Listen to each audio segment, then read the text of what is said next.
So, Arthur, let's start with you on the local side, and I'm gonna throw the first few questions your way to get the local discussion going before I turn to you discussing more sort of global macro themes, Laura.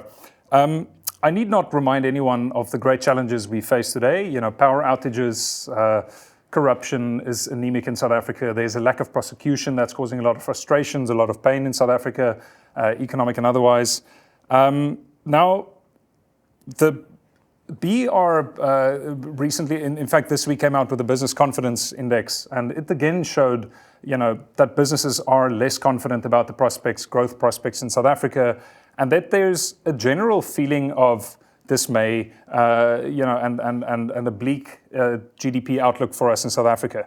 Arthur, so I want to ask you, broadly speaking, if you're looking at the patient that is South Africa, what is your pulse? What's your reading of the pulse currently?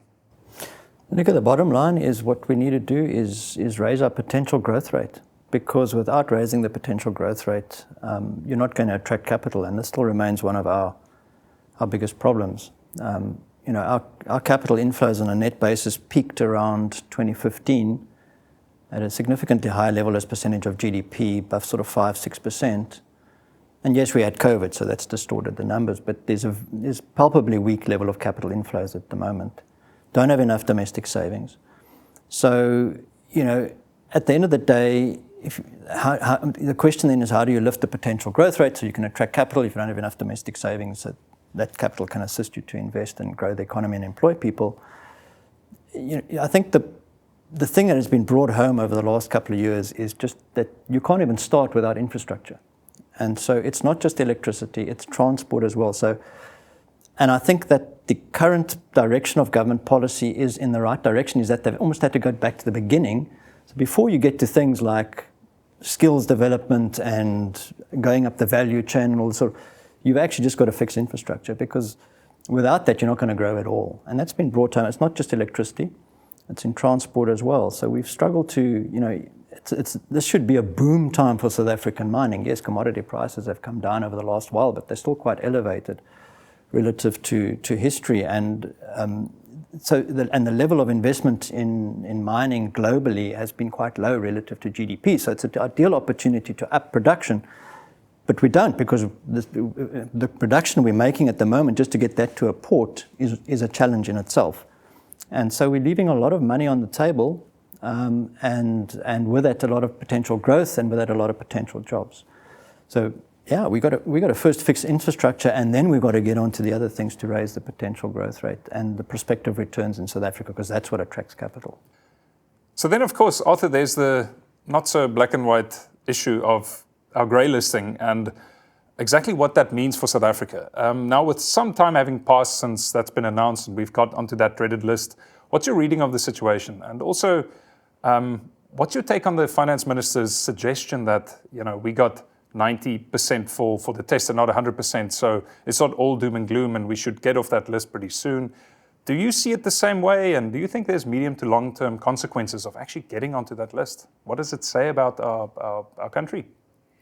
Well, Nico, I think, we went from 67 points that we had to address to 8 points, so there was a significant amount of improvement. Where we did a lot of the improving was on the technical aspects, and particularly the laws that we've passed earlier this year are very, very helpful. We still have to show effective implementation, and that's not as easy as it sounds, because that involves, you know, not just monitoring, but actually then prosecuting successfully. And you know, the FATF does a risk assessment of South Africa, and then based on that risk assessment, we should have a certain level of convictions, and we're quite low given our risk assessment, and we do need to improve that, and arguably that is significantly harder to do. But you know, we have to also give credit, because we have improved a long way, and we are quite clearly showing a willingness to work with the FATF. So I think these are positives. But we shouldn't underestimate that what we need to show is the effectiveness of implementation, and that can be difficult.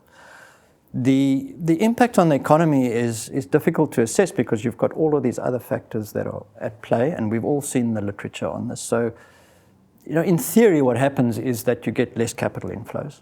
that then potentially, would weigh on the currency. Small open economy like South Africa, inflation pressure, Reserve Bank responds, raises interest rates, growth slows. That's kind of like theoretically what you would work with. But we looked at case studies of countries that have previously been grey listed and got off the grey list.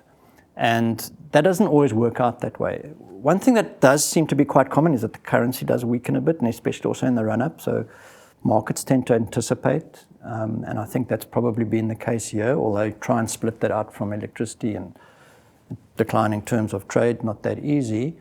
But I think the other important point to make is we've been put on increased monitoring.